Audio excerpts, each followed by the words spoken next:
These cases began as an investigation into family child sex abuse. Breaking news in the so-called House of Horrors case out of Ohio. The parents of 16 children indicted for alleged sex. A house on Omar Street, 16 children inside, and a search warrant that was never supposed to lead here.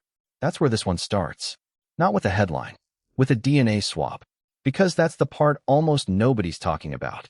This case, the one now known online as the Ohio House of Horrors, didn't begin with someone finding 16 kids in a home in Hampton, Ohio.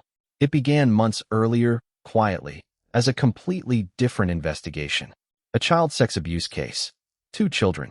Nothing to do, on paper, with the Ciders family at all. Law enforcement needed a DNA sample. From a man named Gary Ciders Jr. That's it. That's how this started. A swab, for a case investigators haven't even fully explained yet. And when they went to collect it, when they finally located him and executed that warrant, that's when they found the house. 16 children. Living conditions serious enough that the state took every one of them into custody within days. Here's the moral center of this whole case, and it's worth saying plainly before we go further. The system built to protect children only found these 16 because it was chasing something else entirely. Sit with that for a second. Gary Ciders Jr. and his wife Elizabeth were arrested June 30th. His parents, Gary Ciders Sr. and Christina Ciders, were arrested too. All 4 were initially charged with 16 counts of child endangering. All 4 pleaded not guilty. Nearly 2 months after state agents discovered 16 children in a home in rural Ohio, their parents have been indicted, and so have other people. Gary Ciders Jr. and his wife Elizabeth were taken into custody on June 30th after their children were discovered in a home on Omar Street. Gary Jr.'s parents, Gary Sr. and Christina Ciders, were also arrested. All were charged with 16 counts of child endangering and entered not guilty pleas. The elder Ciders have now been indicted on felony and misdemeanor counts of child endangering. Elizabeth and Gary Jr. face similar charges and charges involving sex with minors. Now, months later, a Vinton County grand jury has handed down indictments. And the charges against Gary Jr. and Elizabeth are worse than endangerment. 2 counts of sexual battery. 2 counts of unlawful sexual conduct with a minor. Felonies, both of them, and both facing them. Prosecutor William Archer was careful with his words when he addressed it. These cases began as an investigation into family child sex abuse. Law enforcement sought the DNA of Gary Ciders Jr. related to the child sex abuse case. Once Ciders Jr. was located, search warrants were executed to secure his DNA for genetic testing. Upon serving the search warrants for the child sex abuse case, the existence and condition of the 16 children at the Omar Street house became known. The child sex abuse cases involve intrafamily relations and do not pose a risk to the general public, and I would also add, does not involve human trafficking. This case all started with diligent Dollar General clerks calling authorities with concerns over children they observed. We ask the public to be mindful of the circumstances around them, especially involving children. We continue to ask for the public's respect for the rights and privacy of the child victims in this case. I'd like to add a thank you to the Vinton County Sheriff's Office and BCI for their investigative efforts, which have been amazing. This case is going to be prosecuted by myself, Kara Keating, Assistant Attorney General, and Annika Collins, Highland County Prosecuting Attorney. Thank you. He confirmed this began as a family child sex abuse investigation. He confirmed the search that found the 16 children was never meant to be about them at all. It was about securing evidence in an entirely separate case. And he said something else, something meant to calm the public down. This does not, in his words, pose a risk to the general public, and it does not involve human trafficking. Okay, sit with that claim too, because that's the official framing right now.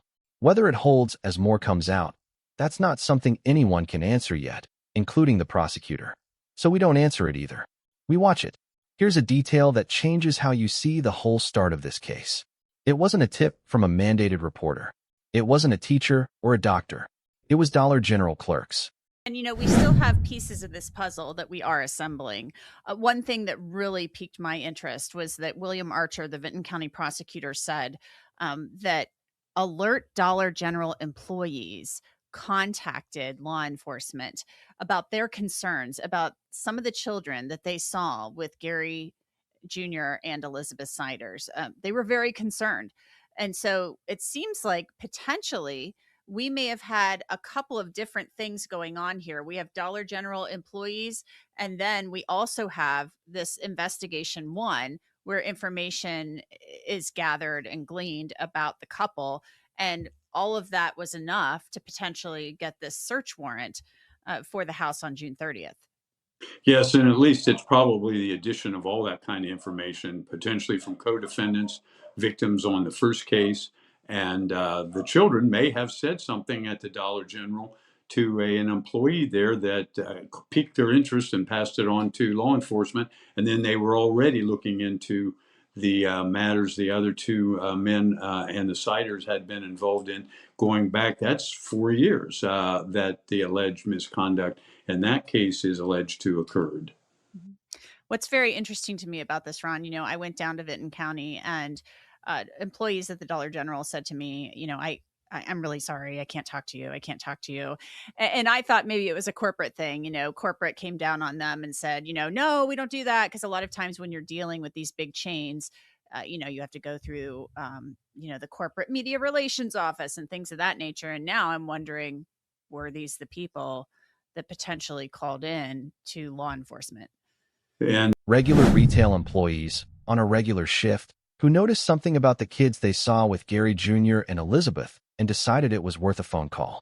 That's the moral refrain of this story, and we're going to come back to it 3 times before we're done. The system didn't catch this on its own. Somebody had to be paying attention first.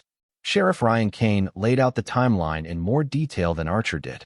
Vinton County grand jury today has issued indictments in 3 criminal cases involving sexual abuse and child endangerment. These charges stem from criminal investigations conducted by the Vinton County Sheriff's Office and the Ohio Bureau of Criminal Investigations, BCI. The cases are being prosecuted by the Vinton County Prosecutor's Office with the assistance from the Highland County Prosecutor's Office and the Ohio Attorney General's Special Prosecutions Unit. In December of 2025, at the request of the Vinton County Sheriff's Office, BCI's Special Victims Unit opened an investigation into allegations of sexual abuse involving 2 children. Information obtained in this investigation prompted BCI in March of 26 to open a second investigation, this one involving allegations of unlawful sexual conduct with a minor. On June 30th, authorities executed a search warrant at a residence in Hamden, Ohio, and Vinton County on Omar Street. There have been a lot of speculation and questions regarding the June 30th presence on Omar Street in Hamden. These indictments provide some insight into the ongoing investigation. However, to preserve the integrity of the ongoing investigation and to protect the victims, I conclude my statement here. I am thankful for the work of my deputies and our fellow partners at BCI. We will continue to pursue justice in these cases.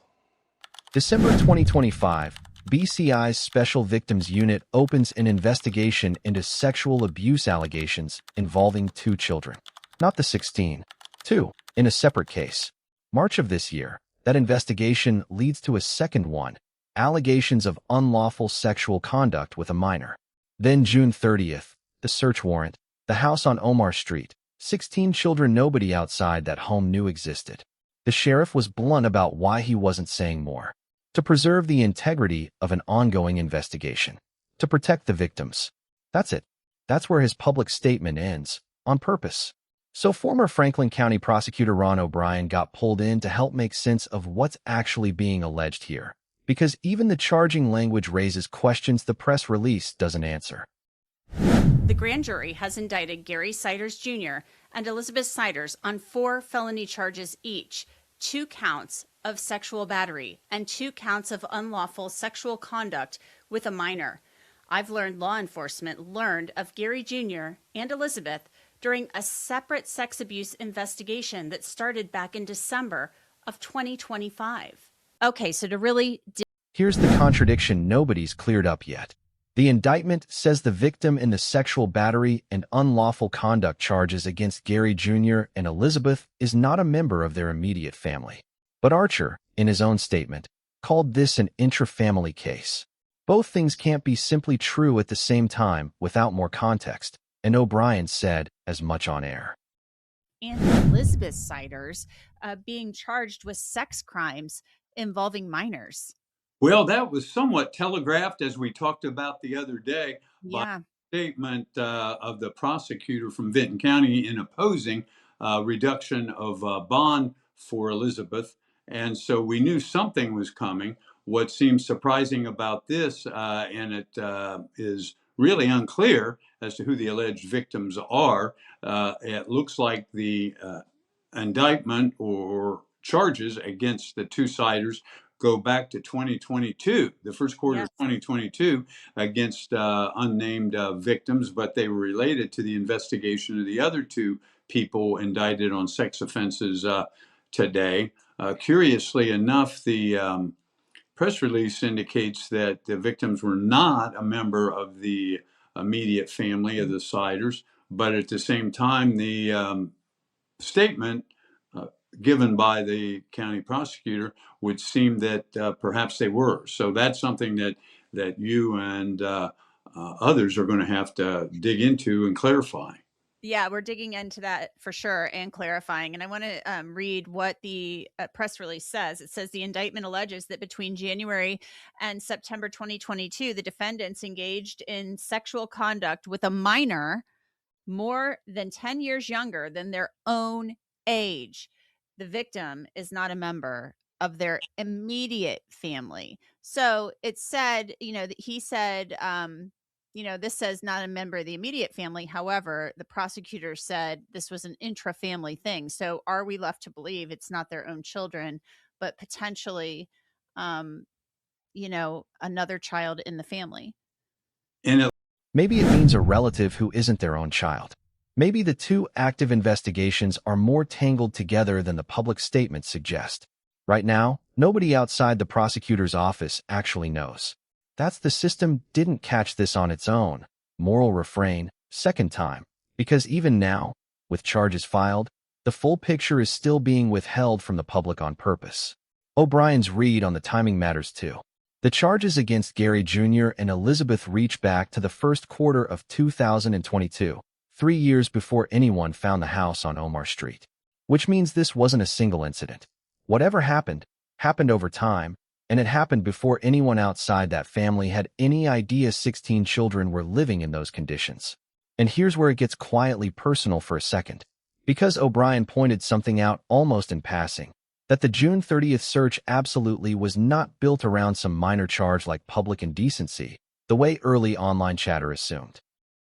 That is what led the law enforcement officers initially to that house on June 30th. People were saying, oh, it's because they went there for a public indecency warrant for Gary Jr. I think you and I knew the whole time, and I've been saying the whole time, no, they didn't go there with a search warrant for a public indecency case. This was going to be much more serious. Yeah, and I think we both kind of concluded that at the time, based on the conduct of the investigators. You don't have the Ohio Attorney General down in Vinton County for a warrant on a exposing case. And it's interesting how that exposing case may tie in with these subsequent charges.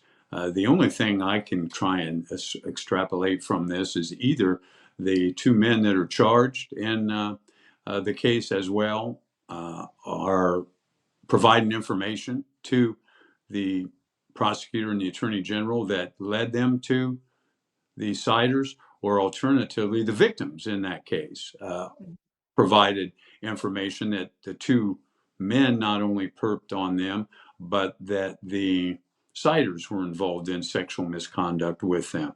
Either of those options would tell me is likely as to how they got on the doorstep of the Ciders.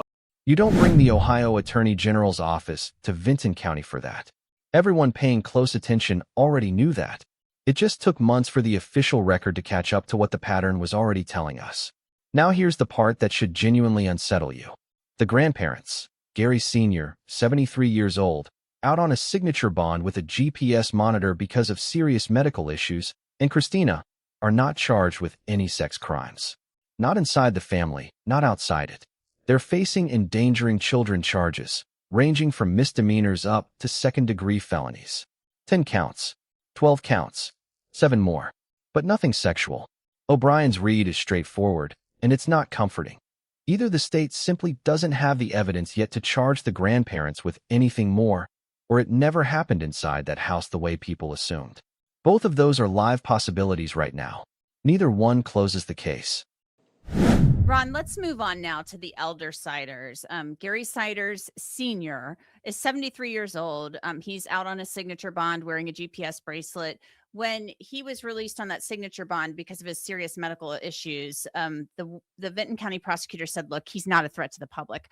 But he and his wife, Christina, the grandparents, have now been indicted. They're facing 2 counts of child endangering felonies in the 2nd degree, 10 counts of endangering children, felonies of the 3rd degree, and then 7 counts of endangering children. Those are misdemeanors. They are not charged with any sex crimes. So how do you see their cases ending up? Because, I mean, they're challenging their competency, or at least their lawyers are saying they may not be competent to stand trial. However, they have not been charged with any sex crimes. Yes, it's interesting that the elder Ciders were not indicted on any sex offenses, either within the family or outside the family. They are just facing the multiple endangering children charges that range from a misdemeanor up to the 2nd degree felony. So what we can conclude from that is apparently they don't have enough evidence now to proceed on sex offenses inside that home, or alternatively, they never occurred. And that leads to the question hanging over everything. If Vinton County had enough right now to bring intrafamily sex abuse charges beyond what's already been filed, most attorneys would expect it to already be in this indictment. It isn't, which means one of 2 things. The investigation into the 16 children themselves is still active, with interviews and forensic evaluations still underway, or there simply isn't more to charge. The sheriff has already said the investigation continues. That alone tells you this isn't finished. That well could be the case, and the law enforcement personnel would have told them not to talk to anybody such as yourself or others. These allegations involving Gary Jr. and Elizabeth, as you stated, go back years. But as we know, things like this, I mean, it doesn't seem like it's usually a one and done. So the sheriff said that this investigation is ongoing. And we know from the Vinton County prosecutor telling the commissioners we're seeking permanent custody of the children, that's going to happen. And they will more than likely be successful in obtaining permanent custody of the children, especially if there's a conviction on a sex crime. So I'm thinking to myself, if this investigation is ongoing, is there going to be more there? Are we going to see potentially more indictments? Well, at least if they thought they had enough on inter-family sexual misconduct, I would have included it in the indictment today. And so either they don't have enough because it wasn't going on inside the family home, or the children are still in the process of being interviewed, going through social workers and psychological treatment and testing, and they may not want to proceed at this point. They can always, as you know, produce a superseding indictment with. Third and final time, the system didn't catch this on its own. Not the first investigation, not the 16 children.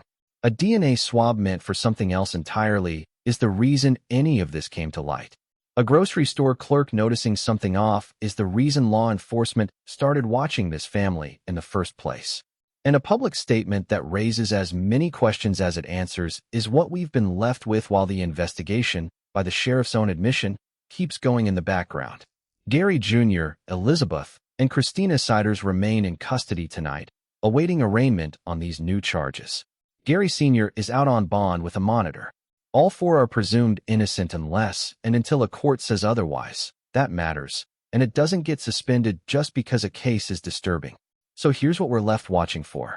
Whether the contradiction between not a member of their immediate family and intrafamily case ever gets a straight public answer. Whether the ongoing investigation into the 16 children in that house produces a superseding indictment with new charges, or whether it quietly closes without one. and whether the grandparents' competency claims ever actually get tested in front of a judge or become the reason this case drags for years without resolution. We'll be tracking the record as it's unsealed. If there's a detail here that doesn't add up to you, the immediate family language, the grandparents' charges, the Dollar General employees who reportedly went quiet, say so in the comments and tell us what you'd want followed up next.